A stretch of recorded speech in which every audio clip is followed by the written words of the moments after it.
जय हिंद दोस्तों, नमस्कार। आपका स्वागत करता हूँ मेरे एक और वीडियो में। और ये वीडियो थोड़ा इम्पोर्टेंट होने वाला है क्योंकि अब आपकी तैयारी में केवल 5 महीने रह गए हैं। अब तक आपने जैसी भी पढ़ाई करी, जितनी भी पढ़ाई करी, एमसीक्यू दिए चाहे नहीं दिए, टेस्ट सीरीज ज्वाइन करी या नहीं करी, लेकिन अब आपके पास में केवल और केवल 5 महीने रह गए हैं। इन 5 महीनों में आपको पूरे डिसिप्लिन के साथ में, प्रॉपर स्ट्रेटेजी के साथ में, प्रॉपर शेड्यूल के साथ में, प्रॉपर टाइम टेबल के साथ में आपको तैयारी करनी पड़ेगी अगर आपको सिलेक्शन लेना है तो। हो सकता है अब तक आपने 6 से 8 घंटे पढ़ाई करी हो सकता है अब तक आपने एमसीक्यू या पीवाईक्यू नहीं करे हों, ठीक है। हो सकता है अब तक आपने सिलेबस का इतने अच्छे से रिवीजन अभी तक नहीं किया हो, लेकिन अभी भी आपके पास में 5 महीने हैं। 5 महीनों में आपको क्या करना है? पहली चीज़ तो आपकी तैयारी के घंटे कम से कम 8 से 10 घंटे तो होने ही चाहिए, कम से कम बता रहा हूँ मैं।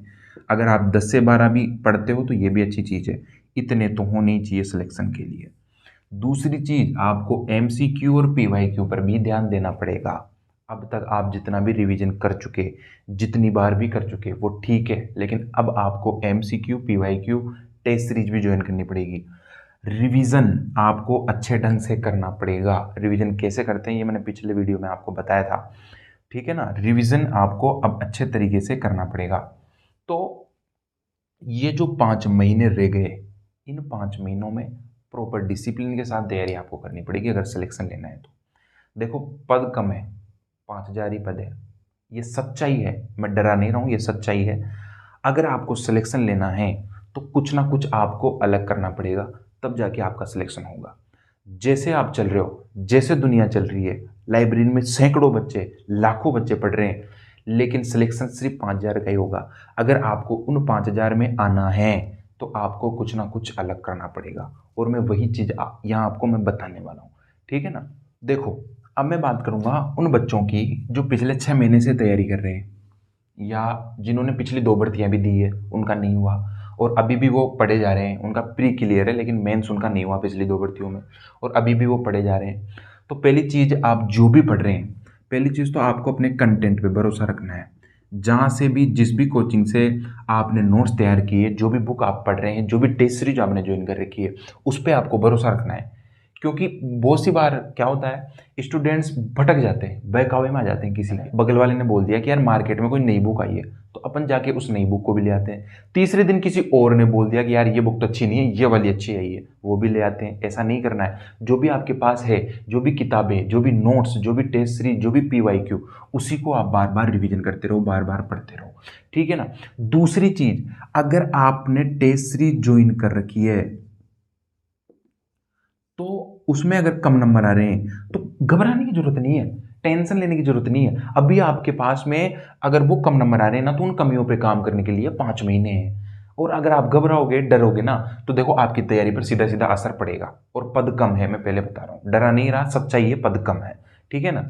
अगर आपको सिलेक्शन लेना है तो अपने कंटेंट पर भरोसा रखना है, टेस्ट सीरीज देना है, टेस्ट सीरीज में कम नंबर आने हैं तो डगमगाना नहीं है, चलते रहना है, चलते रहना है। वो कहते हैं ना कि अगर तुम दौड़ नहीं सकते तो चलो धीरे धीरे, अगर तुम धीरे धीरे चल भी नहीं सकते ना तो रेंगो, रेंगना जिसे बोलते हैं ना, रेंगो धीरे धीरे, लेकिन रुको मत, चलते रहो, ठीक है ना। तो टेस्ट सीरीज में कम नंबर आते हैं तो घबराने की जरूरत नहीं है, पॉजिटिव थिंकिंग रखो थोड़ी बहुत अपनी। तीसरी चीज क्या है, आपके पास में 5 महीने हैं। इन 5 महीनों को आप कैसे यूटिलाइज करते हैं, ये चीज आपको एक खाली पेज लेना है, उस खाली पेज पर स्ट्रेटजी बनानी है आपको। हो सकता है आप स्ट्रेटजी 2+2+1 ऐसे बनाओ, हो सकता है आप 1+1+1+1+1 ऐसे बनाओ, हो सकता है 3+2 बनाओ, हो सकता है 2+3 बनाओ। मतलब हो सकता है शुरू में आपने 2 महीने की स्ट्रेटेजी बना ली, फिर बीच के 2 महीने की, लास्ट का 1 महीने की। हो सकता है प्रत्येक महीने की आप अलग अलग स्ट्रेटेजी बना रहे हो कि मुझे शुरू के, अब जो 5 महीने बचे हैं ना, तो मुझे शुरू के जो फर्स्ट महीना है इसमें मेरे को ये रिवीजन करना है, इसमें मेरे को ये क्वेश्चन करने हैं, या फिर जैसे दूसरा महीना है तो मुझे उसमें क्या करना है, तीसरा महीना उसमें। ये पूरे कागज पे शेड्यूल होना चाहिए आपका, आपके पास में। अगर ये शेड्यूल होगा ना तो आपका पढ़ने का मन करेगा। क्योंकि आप अपने आप को एक टारगेट दे चुके हो, और आपका अगर वो टारगेट पूरा नहीं होगा जिस दिन, उस दिन आपको नींद नहीं आएगी। उस दिन आप ये सोचोगे रात को सोते समय भी कि यार आज ये 2 टॉपिक तो रह गए, मैंने मेरे टारगेट में लिखे हुए थे। तो आपको 5 महीने की अपनी खाली पेज पर एक स्ट्रेटजी बनानी है। जब 5 महीने की बन जाए उसके बाद में आपको 1 महीने की बनानी है। 5 महीने की तो आपने बना ही ली, अब प्रत्येक महीने की बना लो कि मुझे इस महीने में ये करना है, ये टॉपिक पढ़नी है, ये यूनिट पढ़नी है, मैथ में ये सवाल करने हैं, साइकोलॉजी के ये सवाल करने हैं, साइकोलॉजी में रिवीजन करना है। ये सब आप इस 1 महीने की इसमें बना लो। जब 1 महीने की बन जाए तब आपको अपने 7 दिन का बनाओ, और जब 7 दिन का बन जाए तो आपके डेली का बनाओ। और जब आप ऐसे पढ़ोगे ना और ये डेली का आपका टारगेट पूरा नहीं होगा ना, तो अंदर से एक आग लगेगी कि मेरा टारगेट पूरा नहीं हुआ, अगले दिन से मैं और ढंग से तैयारी करूंगा। और टारगेट ऐसा बनाना है डेली का कि जो आसानी से पूरा हो सके। इतना भी नहीं बनाना कि मान लो पूरा ही नहीं हो, 12-12 घंटे पढ़ रहे हो तो भी पूरा नहीं हो रहा। तो ऐसा टारगेट बनाना है जो आसानी से हो जाए, ज़्यादा दिमाग खराब नहीं करना, ठीक है ना। तो ये चीज़ अपनानी है आपको, जो पिछले 6 महीने से आप तैयारी कर रहे हो, जिनका पिछली 2 भर्तियों में नहीं हुआ। आराम से तैयारी करो, अपने ऊपर भरोसा रखो, अपनी तैयारी पर भरोसा रखो, अपने नोट्सों पर भरोसा रखो, अपने गुरुजनों पर भरोसा रखो। बहुत सारे लोग क्या होते हैं, खुद पर ही डाउट करने लग जाते हैं, यार मेरा होगा कि नहीं होगा, मेरी तो पहली बार ही दे रहा हूँ मैं, तो क्या पता पद कम है, मेरा तो हो जाए नहीं हो जाए। फालतू कुछ ही सोचने की जरूरत नहीं है। वो कहते हैं ना कि फल की चिंता मत करो, आपके हाथ में मेहनत है, मेहनत ऐसी करो कि रिजल्ट आएगा आपका। क्यों नहीं आएगा? जब मेहनत अच्छी ढंग से करोगे ना तो रिजल्ट आएगा, ऑटोमेटिक रिजल्ट आएगा। तो घबराने की जरूरत नहीं है। अब मैं बात करूंगा ऐसे स्टूडेंट्स की जो पिछले 1-2 महीने से पढ़ रहे हैं, मतलब 1-2 महीने से ही उन्होंने तैयारी स्टार्ट करी है, या फिर जो अब करेंगे तैयारी स्टार्ट, 5 महीने रह गए और अब वो तैयारी स्टार्ट करेंगे। पहली चीज तो जो ये अब तैयारी स्टार्ट करेंगे, इनको एक चीज मैं बता दूं, सिलेक्शन आपका हो सकता है। सिलेक्शन हो सकता है, मतलब डरने की जरूरत नहीं है। बहुत सारे मुझसे पूछते हैं, यूट्यूब में कमेंट में आते हैं, सर मैं अब तैयारी स्टार्ट करूंगा, कर सकता हूं क्या? मैं कहता हूं कर सकते हो, सिलेक्शन भी ले सकते हो। फालतू चीज़ों पे ध्यान देने की जरूरत नहीं है। बहुत सारे बोलेंगे कि 5,000 ही पद है, बहुत सारे तो पहले से ही पढ़ रहे हैं। मैंने देखा है मेरी आंखों से, लोगों ने 3-3, 4-4, 5-5 महीने पढ़ के सिलेक्शन लिया है, ठीक है ना। तो सिलेक्शन हो सकता है, मैंने संभावना प्रकट करी है यहाँ पे, मैं कंफर्म नहीं कह रहा हूँ। और संभावना इसलिए प्रकट करी है क्योंकि आप, अगर मैं जैसे यहाँ बता रहा हूँ वैसे अगर तैयारी करते हो 5 महीने बिल्कुल डिसिप्लिन के साथ में, तो सिलेक्शन हो जाएगा, ठीक है ना। सबसे पहले क्या करना है, उनको अपना जो सिलेबस है, उस सिलेबस का क्या करना है, एनालिसिस करना है, ठीक है ना। एनालिसिस कैसे करना है, इस एनालिसिस सिलेबस को एनालिसिस करने में पूरा 1 दिन लगेगा। 1 दिन कैसे लगेगा, आपको देखना है कि ये जितने भी सब्जेक्ट मेरे सिलेबस में हैं, इनमें से आपको ये डिसाइड करना है कि पहली चीज तो पूरे तो मैं नहीं पढ़ सकता, 5 महीने रह गए, पूरे सब्जेक्ट तो मैं नहीं पढ़ता। तो जो भी सब्जेक्ट हैं उनमें से आप वो सब्जेक्ट देखो जो मैं पढ़ सकता हूँ, आसानी से मुझे आ जाएंगे, ज़्यादा माथाफोड़ी मुझे नहीं करनी पड़ेगी। ये है, क्योंकि हो सकता है आप कंप्यूटर छोड़ दो, हो सकता है आप इंग्लिश छोड़ दो, हो सकता है आप कोई भी और सब्जेक्ट ऐसा जो आपको नहीं आता हो, नहीं आता हो का मतलब जो आप 5 महीने में कवर नहीं कर सकते वो छोड़ दो, ठीक है ना। तो ये सिलेबस का एनालिसिस करोगे तो आपको पता लगेगा कि ये सब्जेक्ट है जो मुझे नहीं आते, इनको मैं छोड़ सकता हूँ। अब क्या करना है, इनको जब आपने छोड़ दिया, अब जो बाकी बचा वो बाकी आप ऐसी तैयारी करो उस बाकी सिलेबस की कि ये जो ये सब्जेक्ट छोड़े ना उसके नंबर भी इसी में ही आ जाए। इसे कहते हैं तैयारी, ठीक है ना। तो आपने कुछ सब्जेक्ट छोड़े, जो छोड़े उन सब्जेक्टों के नंबर किस में लाओगे, जो बचा हुआ जो सिलेबस है उसमें लाओगे। दूसरी चीज आपको यह ध्यान रखना है कि ज्यादा वेटेज किस सब्जेक्ट का है। जैसे जीके का ज्यादा वेटेज है तो उसको अच्छे से ध्यान, मतलब अच्छे से पढ़ो, उसको अच्छे से पढ़ने के बाद में आप एमसीक्यू करो। एमसीक्यू करने के बाद में आप जब टेस्ट सीरीज दोगे ना, आप पेपर दोगे, आपको पता लग जाएगा कि मेरे टेस्ट सीरीज में कितने क्या नंबर आ रहे हैं, मेरा सिलेक्शन हो सकता है क्या। फिर अगर आपको लगता है कि नहीं थोड़े बहुत कम नंबर आ रहे हैं तो आप और रिवीजन करो और अपनी तैयारी को और शार्प करो, ठीक है ना। तो ये जो नए बंदे हैं, एक तरीके से नए हो गए, ये अब जो तैयारी स्टार्ट करेंगे, इनका सबसे पहले जो काम है ना वो सिलेबस का एनालिसिस करना है। इसमें पूरा 1 दिन लगेगा आपको। जब आप सिलेबस का एनालिसिस कर लेते हो, आपको जब पता लग गया कि मुझे ओनली लिमिटेड कंटेंट पढ़ना है, पूरा तो मैं कर ही नहीं सकता, आपको ये पता लग गया, इसके बाद में आप वही पूरी स्ट्रेटजी बनाओ 5 महीने की। 5 महीने की स्ट्रेटजी बनाओ खाली पेज पे, जैसे मैंने अभी इधर समझाया था ना, वैसे ही आप भी खाली पेज पे पूरे 5 महीने की स्ट्रेटजी बनाओ कि मैं पहले महीने में ऐसे ये सिलेबस कवर करूंगा, दूसरे में मैं ऐसे कवर करूंगा, तीसरे में मुझे एमसीक्यू चालू कर देने हैं, चौथे में मुझे टेस्ट सीरीज चालू कर देनी है, और 5 में मुझे सबका रिवीजन करना है। ये है, आप बना सकते हो अपना 1+1+1+1+1। जैसे ये 5 महीने हैं, तो शुरू के 2 महीने तो रख लो, अपना जो कोर्स लिया है उससे नोट्स बना लो आप, प्लस इसको रिवीजन कर लो। ये शुरू के 2 महीने बता रहा हूँ मैं आपको। हो सकता है आप मेरे से अच्छी स्ट्रेटेजी बना लो, लेकिन मैं बता रहा हूँ आपको, एक डेमो दे रहा हूँ कि ऐसे बना सकते हो आप। फिर तीसरा महीना है आपका, तीसरे महीने में क्या करना है, आपको रिवीजन करने हैं। रिवीजन के बाद में आप एमसीक्यू स्टार्ट कर दो, ठीक है। फिर जो ये चौथा महीना है, इस चौथे महीने में क्या करना है, अब जैसे इस 3 महीने में आपका एक तरीके से पूरा सिलेबस हो जाएगा, तो आपको क्या करना है, वापस इस पूरे सिलेबस के रिवीजन, और रिवीजन के साथ साथ वही एमसीक्यू, और ये लास्ट महीने में भी यही रिवीजन, और रिवीजन के साथ एमसीक्यू और टेस्ट सीरीज तो इस महीने से ही शुरू कर दो आप, चौथे महीने से टेस्ट सीरीज शुरू कर दो। तो ये सब चीजें जब करोगे ना आप, proper schedule, proper time table के साथ पढ़ोगे, एक एक दिन का टारगेट लेके, तो आपके अंदर पढ़ने की इच्छा जागेगी, और आपका जब टारगेट पूरा होगा ना, तो रात को मस्त नींद आएगी, और एक पॉजिटिव थिंकिंग के साथ नींद आएगी कि यार मेरी पढ़ाई बहुत अच्छी चल रही है, मेरा सिलेक्शन हो सकता है। ऑटोमेटिक अच्छी थिंकिंग आ जाएगी आपके, डरने की जरूरत है ही नहीं है आपको, ठीक है ना। तो ये चीज़ हो गई पिछले 1-2 महीने वाले जो बंदे हैं जिन्होंने अभी तैयारी शुरू करी है, या फिर जो नए हैं जो अब तैयारी शुरू करेंगे उनके लिए। और उनके लिए सबसे बड़ी चीज़, सबसे इंपॉर्टेंट चीज़ यही है, लिमिटेड पढ़ो। अगर आप भागोगे चीज़ों के पीछे, प्रत्येक चीज़ पकड़ने की कोशिश करोगे, आपका सिलेक्शन नहीं होगा। और लिमिटेड चीज़ को बार बार पढ़ोगे, अपना एक लिमिटेड सिलेबस कवर करोगे, उसको बार बार पढ़ोगे ना, आपका सिलेक्शन हो जाएगा, आराम से हो जाएगा, ठीक है ना। अब देखो, लास्ट में मैं एक चीज़ बताऊँ आपको, ये जो रणनीति मैं बता रहा हूँ, और भी वीडियो आप देखोगे, देख लेना, अच्छी बात है, देखना भी चाहिए। रणनीति क्या है, सब बनाते हैं 5 महीने की रणनीति, हर कोई बनाएगा कि मेरे 5 महीने रह गए। लाइब्रेरी में लाखों स्टूडेंट पढ़े हैं, सब बनाएंगे, सब पढ़ रहे हैं, सब रिवीजन कर रहे हैं, सब एमसीक्यूज कर रहे हैं, सब टेस्ट सीरीज दे रहे हैं। सिलेक्शन कितनों का होगा, 5,000 का।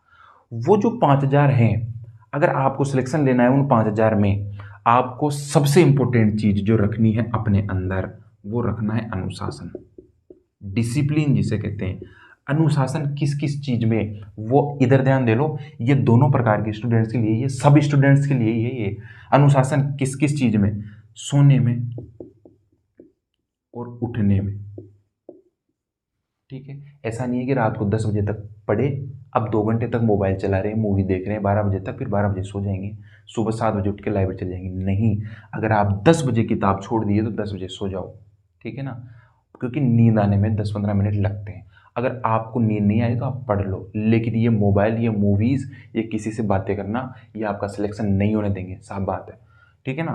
तो सोने और उठने का डिसिप्लिन आपके अंदर होना चाहिए। दूसरा, खाने का डिसिप्लिन।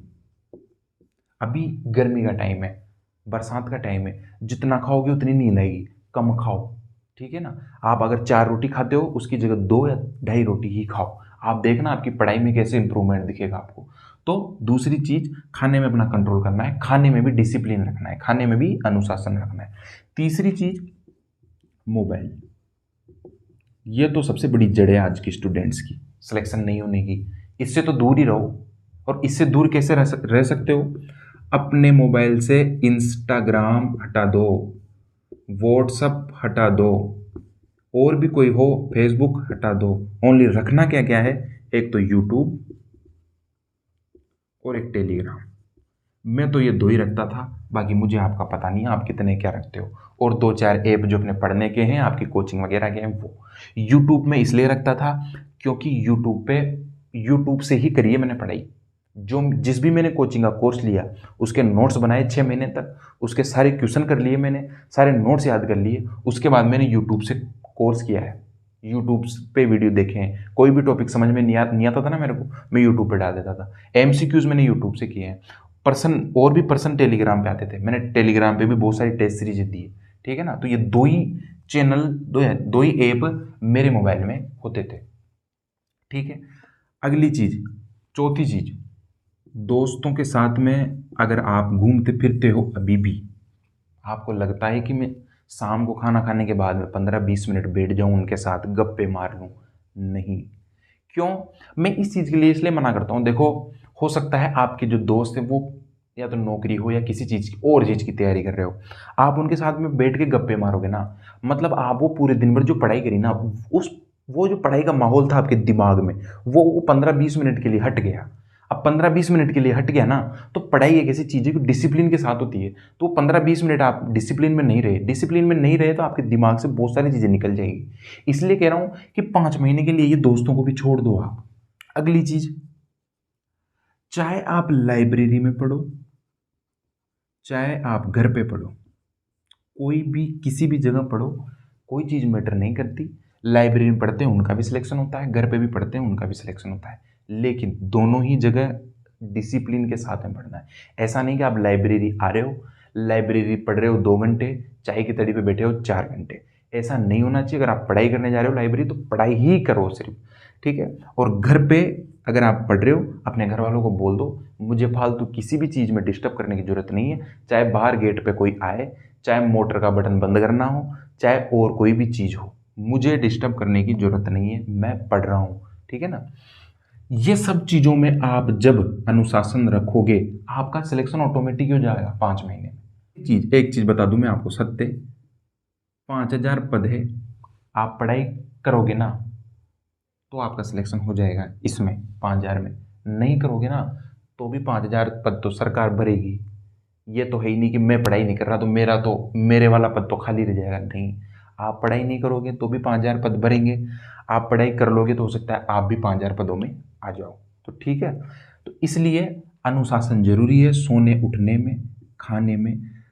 सबसे ज़्यादा ये मोबाइल, ये आज की जनरेशन को खा गया है मोबाइल। आधे जो तैयारी कर रहे हैं ना, वो लाइब्रेरी में जाते हैं, बढ़िया एसी लगा होता है, बढ़िया वाईफाई लगा होता है, बढ़िया अपने हेडफोन ले जाते हैं, बढ़िया मूवी लगाते हैं, 2-3 मूवी रोज की देखते हैं, आ जाते हैं घर पे। बहुत सारों को देखा है मैंने, मेरे टाइम पे भी देखा है बहुत सारों को, ठीक है।